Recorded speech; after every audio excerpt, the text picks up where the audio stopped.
ఈ ఏడాది ఏపీ 10వ తరగతి పరీక్షల నిర్వహణలో ప్రవేశపెట్టిన ఆటోమేషన్ విధానం ఉపాధ్యాయుల్లో గుబులు రేపుతోంది. నిధుల నిర్వహణ, పరీక్షా కేంద్రాలు, ఇన్విజిలేటర్ల ఎంపికను చేపట్టింది. ఇందుకోసం కొత్తగా ఆటోమేషన్ విధానం అమలు చేశారు. పరీక్షల విధుల్లో సీనియర్ అధికారులు, ప్రభుత్వ ఉపాధ్యాయులను మాత్రమే నియమించాల్సిన చోట జూనియర్లు, ప్రైవేటు ఉపాధ్యాయులకు స్థానం కల్పించడంపై ఉపాధ్యాయ వర్గాలు ఆందోళన వ్యక్తం చేస్తున్నాయి.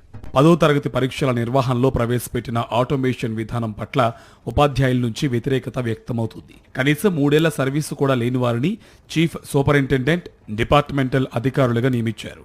ఇన్విజిలేటర్లుగా అత్యంత జూనియర్లు, ప్రైవేట్ స్కూళ్ల టీచర్లను సైతం నియమించారు. ఉపాధ్యాయుల అనుమతి సైతం తీసుకోకుండా అనారోగ్యంతో బాధపడుతున్న వారికి కూడా విధులు కేటాయించడం చర్చనీయాంశంగా మారింది. ఈ నెల 16 నుంచి 10వ తరగతి పబ్లిక్ పరీక్షలు ప్రారంభం కానున్నాయి. దాదాపు 6.38 లక్షల మంది విద్యార్థులు పరీక్షలకు హాజరు కానున్నారు.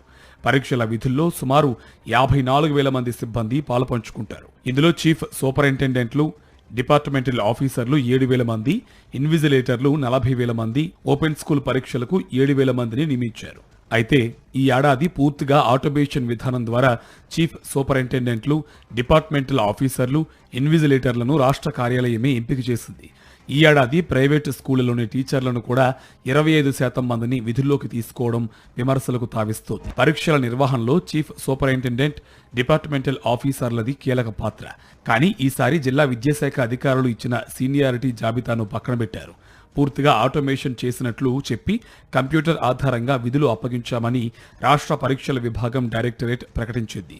ఆటోమేషన్ విధానంతో అంతా తారుమారైంది.